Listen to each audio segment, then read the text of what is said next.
Throughout the course of human history, mankind has never been able to stay still. Our desire for discovery and innovation is expressed so forcefully that it can only be fairly described as an innate need within ourselves.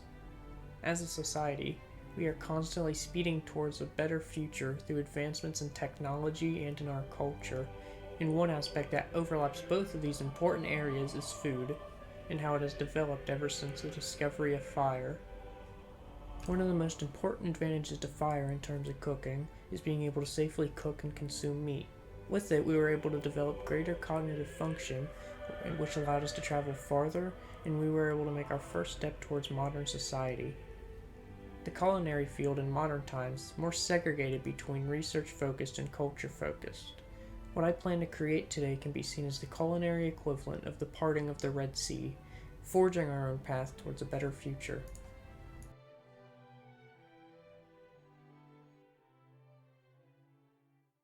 Medicine is cool, right? Food's cool too.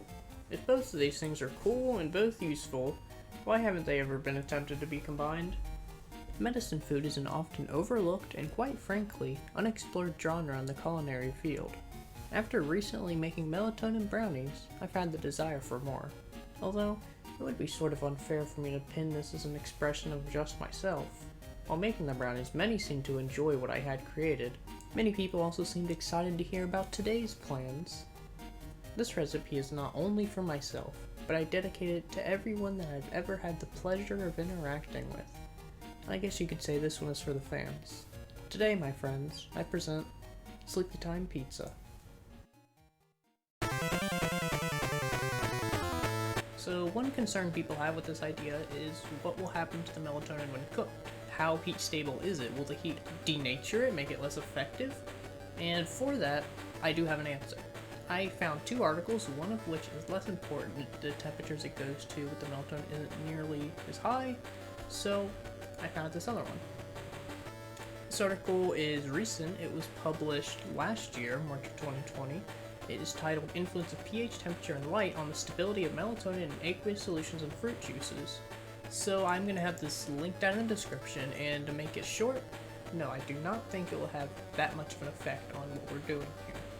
But to explain a little bit more, so what they do is they essentially heated up melatonin for a certain amount of time, from 0 to 12 hours at different temperatures. As you can see, here's the graph of their experiment. And you get, the pizza's only not going to be cooking for that long. Less than an hour, certainly. And look at how little it goes down in an hour.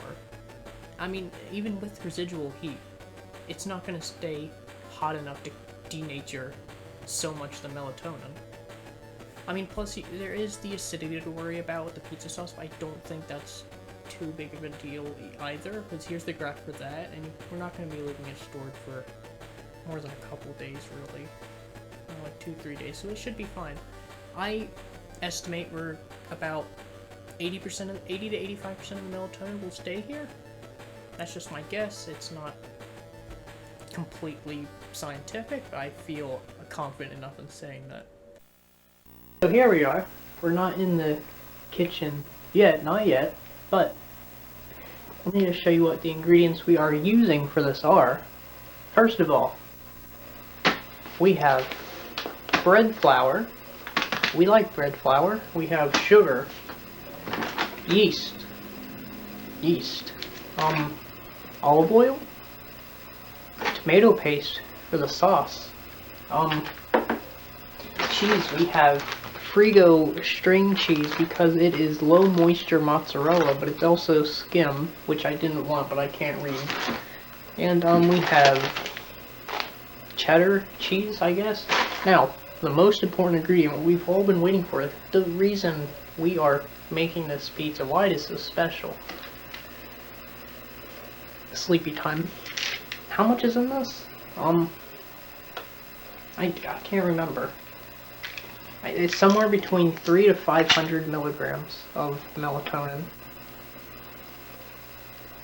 300 to 500, something like that, I don't know. So anyways, now that we have that in order, this is what we're going to be cooking with, plus water, seasonings, I guess. But this is pretty much our basic ingredients. So now with that out of the way, we can go on ahead and get started. Now you may notice we're still not in the kitchen, but we'll get there when we get there. I'm avoiding it for as long as I have to. But anyways, we're going to crush up the melatonin now.